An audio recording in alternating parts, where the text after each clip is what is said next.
इरशाद याद नबी का दीप जलाना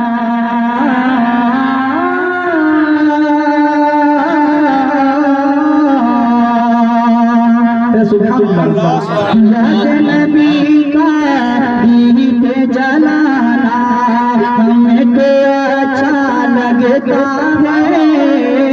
याद नबी का दीप जलाना हमको अच्छा लगता है।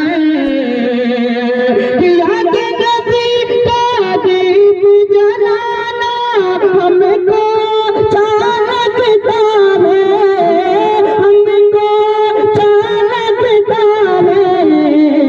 और Mecca Medina Mecca Medina Mecca Medina दिल को बनाना हमको अच्छा लगता है। मक्का मदीना दिल को बनाना हमको अच्छा लगता है।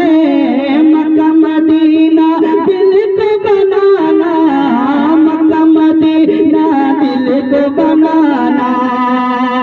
और बहुत बड़ा शेर मुशारो मुलाज़ा फरमाए इरशाद फातिमा ज़हरा मौला अली से नैन की चाहत है। वाह बहुत बेहद फातिमा ज़हरा मौला अली से नैन की चाहत है दिल में। फातिमा ज़हरा मौला अली से नैन की चाहत है दिल में।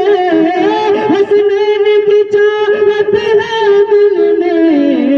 और प्यारे नबी का प्यारे नबी का प्यारे नबी का प्यारा घराना प्यारे नबी का प्यारा घराना हमें तेरा अच्छा लगता है। प्यारे नबी का प्यारा घराना प्यारे नबी का प्यारा घराना हमें तेरा अच्छा लगता है। और ये शेर खुसूस दिल से पूरे बेचारा मुलाज़ा फरमाए कि हमसे नए जो दुनिया वाले हम हैं हुसैनी याद रखो। हमसे नए जो दुनिया